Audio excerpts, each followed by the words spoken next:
Russia and India signed a labor mobility agreement that allows skilled and semi-skilled Indian workers to temporarily work in Russia in labor-intensive sectors such as construction, agriculture, IT services, electronics, textiles, and fertilizers. In the short term, about 70,000 Indian workers may go to Russia for employment. The long-term goal is to reach $100 billion in bilateral trade by 2030, with labor cooperation being part of diversified economic ties. Modi stressed that labor mobility will connect the peoples of the two countries and create new opportunities. This reflects Russia's labor crisis caused by war and an aging population, especially after the outbreak of the Ukraine war, while India uses this to export human resources and ease domestic employment pressure. The Indian government says it will prioritize its advantage in semi-skilled workers to promote global employment for Indians. Yes, my friends, in the future when you walk on the streets of Moscow or St. Petersburg and see a group of Indian waiters speaking with a curry accent, you will not suspect that you have come to the wrong country. Indians are now frantically emigrating to every country in the world, and the Modi government is vigorously pushing Indians to work abroad to earn foreign exchange. Is this not the exact opposite of what Indian media propaganda claims? In their mouths, India's domestic economy is growing rapidly. Industry, agriculture, and the tertiary sector are all expanding fast. India is the world's emerging superpower with 8.2% GDP growth. Global companies all want to invest in India. India will replace China as the world's factory and replace the United States as the world's office. Yet reality shows India simply cannot provide enough jobs domestically. The living environment of Indians is worse than pet dogs in most countries. As long as there is an opportunity, they will flee their motherland and integrate into North America, Australia, Southeast Asia, the Middle East, Europe, and even Africa. Now they are marching north with their curry accents, ready to conquer the cold Russia. If their motherland is really so prosperous and the future so bright, why not stay and develop at home? I have mentioned many times in previous videos that in the 11 years Modi has been in power, the share of manufacturing in India's GDP has always hovered around 15%, which means India is still in a pre-industrial stage and is essentially a backward agricultural society. Yet Modi and the BJP brag everywhere and regard themselves as a world superpower. The reality is that Indian industrial enterprises are not only few in number, but also poor in quality. They simply cannot provide enough jobs for young people. Due to government corruption, unsound legal system, backward infrastructure, and low public quality, the entire Indian society has become a moral hell and an investment graveyard.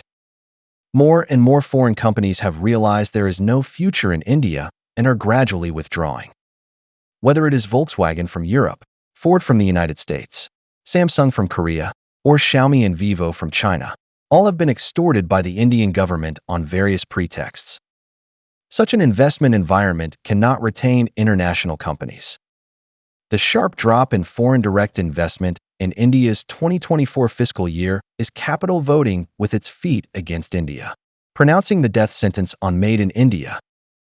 Because the large infrastructure projects led by Modi are riddled with serious corruption and mainly serve as cronies like Adani and Ambani, the Indian government has racked up huge debts, and nearly 40% of annual revenue goes to paying interest.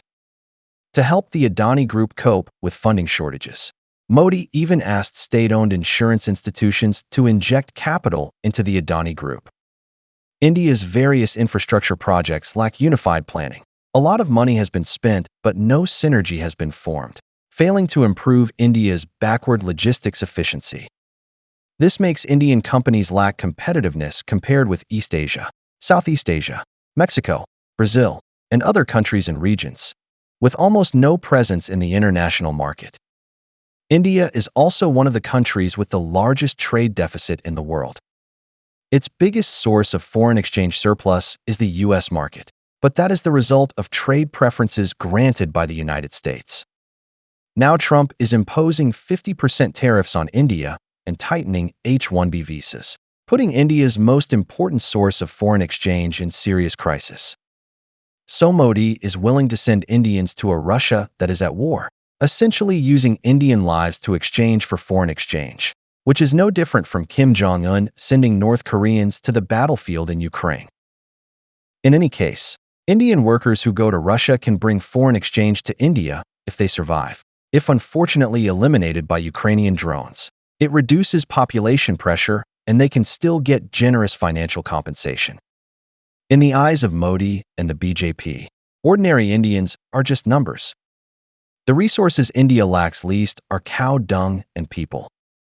And they know very well that this behavior will not affect their support rate, because the Dalits are now huddled in slums covered with smog and 45-degree heat in summer, using third-hand Xiaomi phones to post support for Modi. After going to Russia, they will be in the cold Ural industrial zone or even inside the Arctic Circle, connecting to weak network signals with their phones and shouting Jai Hind.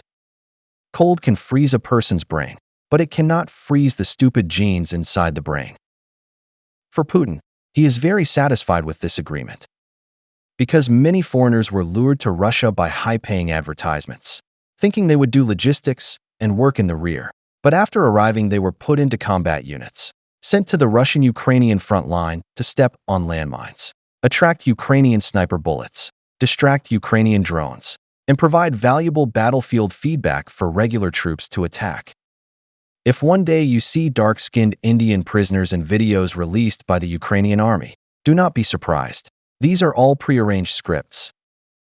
Although Indians have poor combat ability and basically collapse at the first touch on the battlefield, staying in the rear to do bottom-level labor is very cost-effective. Some jobs are dirty and tiring for Russians, but for Indian Dalits, the working environment is 10 times better than their life in the slums.